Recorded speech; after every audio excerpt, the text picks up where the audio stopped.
Hello, everyone. Have you ever had a great idea for a project and then got another whim and changed your mind and made something else and then regretted it? That happened to me with my second make from the fabric Wheel of Fate.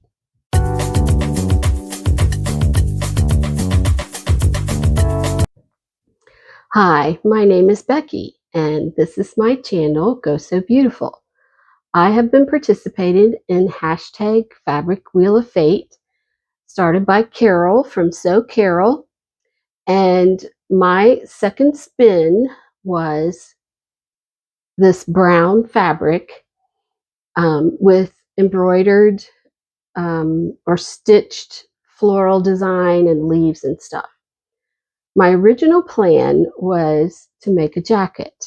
I was inspired by this jacket and dress outfit that I made back in 2001 and wore to my sister-in-law's wedding. And I believe my mother made the jacket. Here's a picture of me wearing it. Those plaids are perfectly matched, as you can see. And mom made the dress and I made mom made the jacket and I made the dress. And the pattern I used was called Style 2694. Now these are no longer available, but it's a cute little basic wardrobe pattern. And I thought, oh, that will look nice in my brown fabric.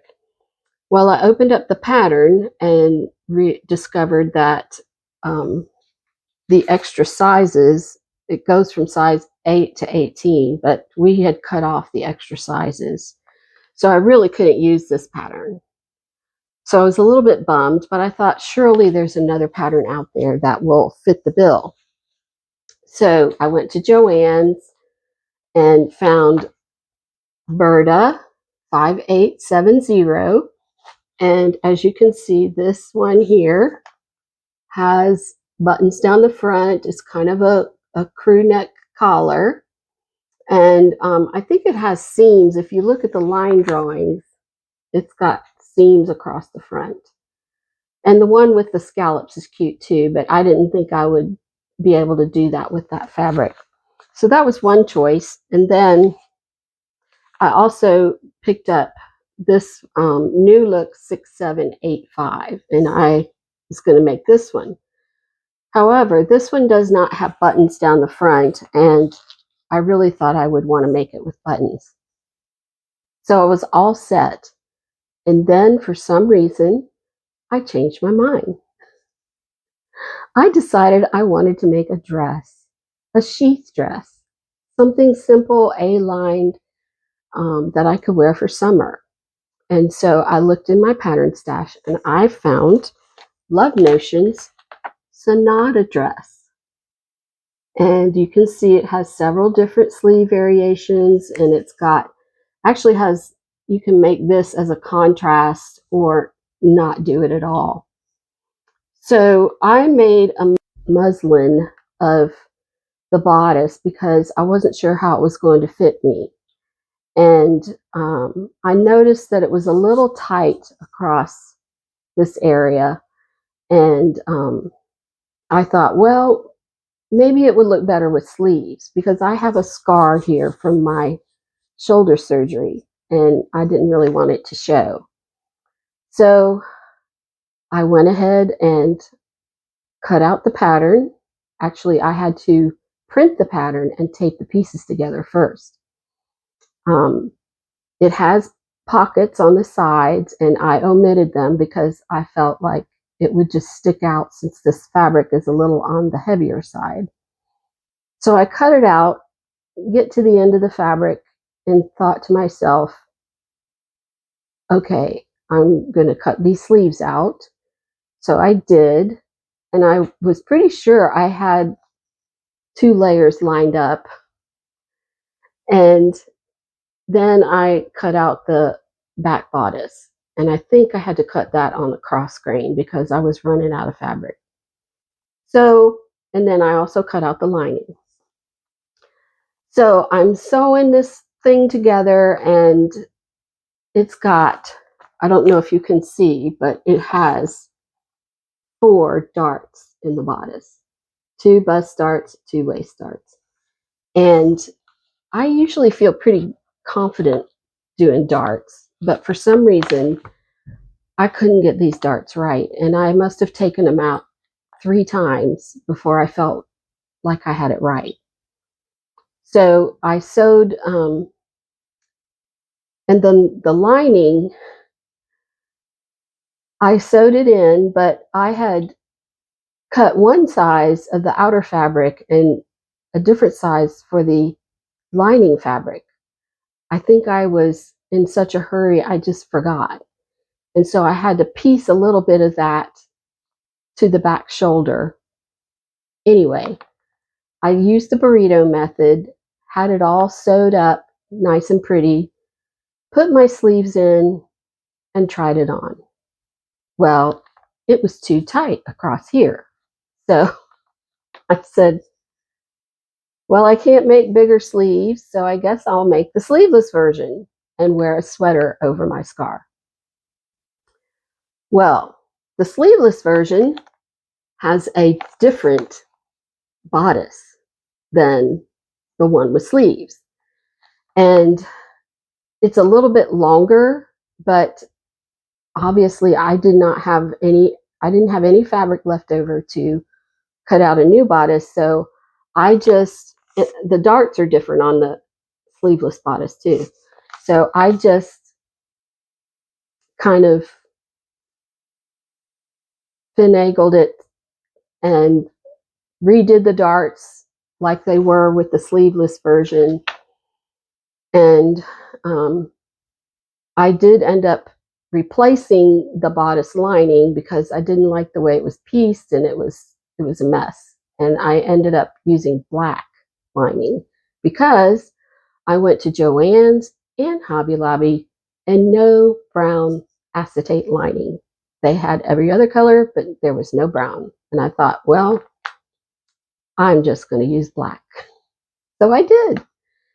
And I'm putting it together and hadn't read the instructions all the way through and realized, oh, you're supposed to sew the entire side seam all in one go. And you stitch the skirt to each front and back bodice, and then you stitch down the side seam. Well, I had planned to stitch the bodice side seams together and the skirt side seams together and then attach the whole skirt and bodice. It didn't work that way because it's got elastic in the back. So I had to do lots of unpicking. And on top of everything else, something happened to my iron. I dropped it a couple months ago and apparently cracked it. It was still working, but then when I went to iron my dress, the little dial that you turn to adjust the heat came out. And I couldn't figure out how to get it back on. It was just something that snaps on, but I couldn't figure it out. I didn't have time. So I ended up using a screwdriver to turn the dial to get to my heat setting. And I knew that the max heat was usually what I used. It's cotton linen. And so I didn't really have to have the dial. It was a nice feature, and I would just have to kind of adjust with the screwdriver from now on. But anyway, I showed it to Hubs today and he fixed it, I think. So after all that drama, I put the dress on and I liked it. It fit me well. And I'll show you some pictures of me wearing it.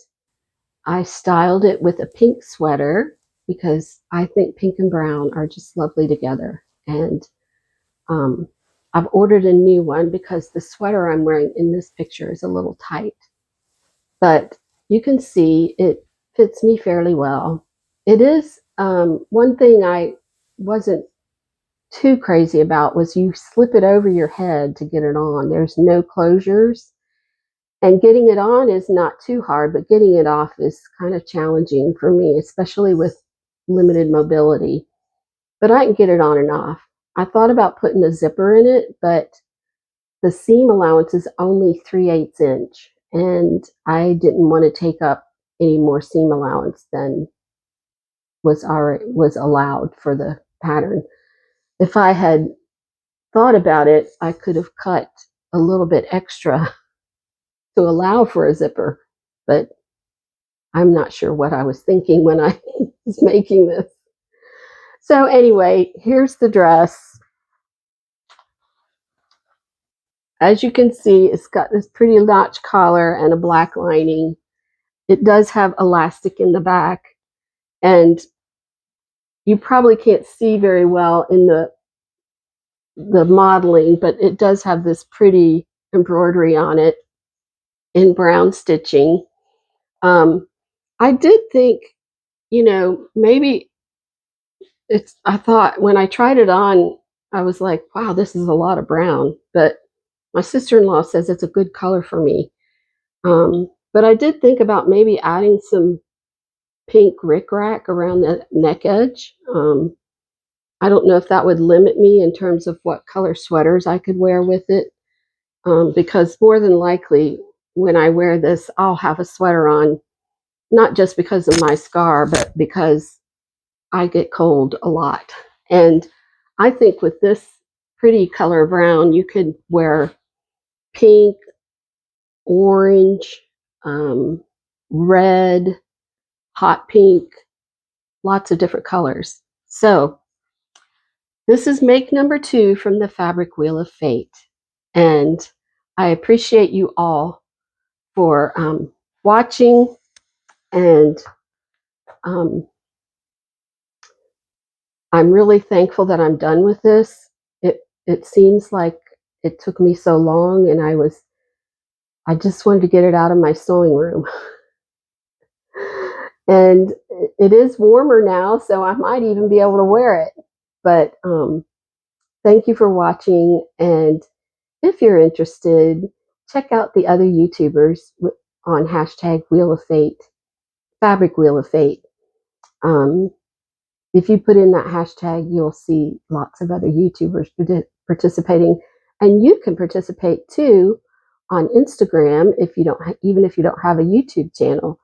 Just post your make from some fabric that you chose from a spinning wheel or some other random way of choosing fabric, and label it hashtag Fabric Wheel of Fate, and you will be included in that page on Instagram. Thanks again for watching. I hope you all are having a beautiful day. I'll do my next spin a little bit later. I think I need to take a break from the Fabric Wheel of Fate for a minute.